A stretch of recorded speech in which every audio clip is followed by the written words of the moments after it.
Hello, నేను doctor Soumya Reddy P, consultant neurologist at Maithri hospitals, Mehdipatnam. ఈ year world Alzheimer's day, that is 21st September, theme ఏంటంటే ask about dementia, ask about Alzheimer's. అంటే Alzheimer's గురించి అడగండి.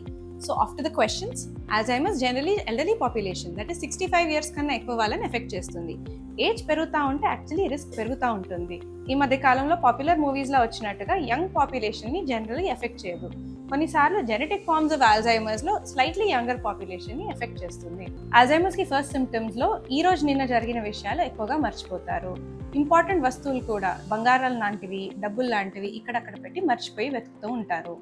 తర్వాత కొన్ని రోజుల తర్వాత ఇది ప్రోగ్రెస్ అయినప్పుడు దారులు తప్పిపోవడం, ఇంటికి దారి వాపస్ దొరకకపోవడం ఇలాంటివి జరుగుతాయి. ఓవర్ ద టైమ్ లాస్ట్ స్టేజెస్లో అనేది ఫ్యామిలీ మెంబర్స్ని కూడా గుర్తించకపోవడము, బెడ్ బౌండ్ అయిపోయి మాట్లాడకపోవడం జరుగుతాయి. సో ఈ సిమ్టమ్స్ ఎవరైనా మీ ఫ్యామిలీ మెంబర్స్లో ఉన్నాయి అంటే తొందరగా దగ్గరలో ఉన్న న్యూరాలజిస్ట్ని కన్సల్ట్ అవ్వండి. యాజ్ ఆఫ్ నౌ ఆల్జైమర్స్కి క్యూర్ అనేది తయారవ్వలేదు. There are some studies going on.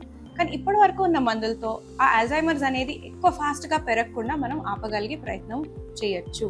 Alzheimer's పేషెంట్స్ని చూసుకోవడంలో వాళ్ళని మెంటలీ యాక్టివ్ ఎక్కువగా ఉంచితే అంత మంచిదని నేను మా పేషెంట్స్ అటెండర్స్కి చెప్తూ ఉంటాను.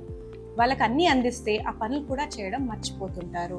సో మన సైడ్ నుంచి వాళ్ళని యాక్టివ్గా ఉంచడమే బాధ్యత. Second thing, care giver support అనేది చాలా ఇంపార్టెంట్. ఆల్జైమర్స్ పేషెంట్స్ చూసుకునే వాళ్ళకి over time physical and emotional strain చాలా ఉంటుంది. వాళ్ళని పట్టించుకునే వాళ్ళు కూడా లేరనుకుని చాలా మంది బాధపడుతుంటారు. ఈ సిచ్యువేషన్లో correct amount of counselling and patient care giver tips కూడా చూసుకోవడం చాలా ఇంపార్టెంట్. మీ ఇంట్లో మీ ఫ్యామిలీ మెంబర్స్కి ఎవరైనా ఈ సిమ్టమ్స్ కనిపిస్తే తొందరగా దగ్గరలో ఉన్న న్యూరాలజిస్ట్ని కన్సల్ట్ అవ్వండి.